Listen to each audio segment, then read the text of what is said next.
ഞാൻ ടാറ്റാ സിയാറയുടെ ഒരു വീഡിയോ ഇട്ടിട്ടുണ്ടായിരുന്നു. ഏകദേശം 9 ലക്ഷം സംതിങ് പേര് കണ്ട്. ഒരുപാട് പേര് ടാറ്റാ സിയാറ എടുക്കാനായിട്ടിരുന്നായിരുന്നു. അവരെല്ലാം ഒഴിവാക്കി. അവർ രക്ഷപ്പെട്ടു സംഭവം.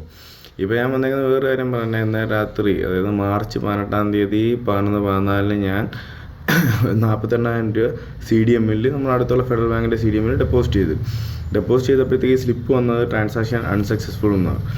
അപ്പോൾ തന്നെ ഞാൻ മറ്റേ കാർഡ് കാണുന്ന നമ്പറിൽ വിളിച്ച് കസ്റ്റമർ സർവീസിൽ വിളിച്ച് ഫെഡറൽ ബാങ്കിൻ്റെ കംപ്ലയിൻറ്റ് രജിസ്റ്റർ ചെയ്തപ്പോഴത്തേക്ക് അവർ ഇമെയിൽ അയച്ച് തിരിച്ച് റിപ്ലൈ ചെയ്ത് അവർ പല ചോദ്യങ്ങൾ ചോദിച്ച്. നിങ്ങൾ എത്ര എമൗണ്ടാണ് ഡെപ്പോസിറ്റ് ചെയ്തത്, എത്ര നോട്ട്സാണ് അതിനുണ്ടായിരുന്നത്, പേരെന്താണ്, അങ്ങനെ പാൻ കാർഡിൻ്റെ നമ്പർ, അങ്ങനെ ഒരുപാട് ചോദ്യങ്ങൾ. അതിനെല്ലാം വ്യക്തമായ മറുപടി ഞാൻ നൽകി.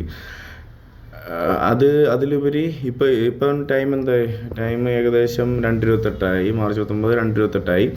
ഇതുവരെ എൻ്റെ അക്കൗണ്ടിൽ ഫണ്ട് ക്രെഡിറ്റ് ആയിട്ടില്ല. അപ്പം ഞാൻ അതിന് മുമ്പേ തന്നെ എണീറ്റ് കുറച്ച് കഴിഞ്ഞപ്പോഴത്തേക്ക് ഞാൻ RBIയിൽ കംപ്ലയിൻറ്റ് രജിസ്റ്റർ ചെയ്ത്. ഇനിയിപ്പം നേരെ ബാങ്കിലോട്ട് പോകാം, എന്തോ നോക്കാം.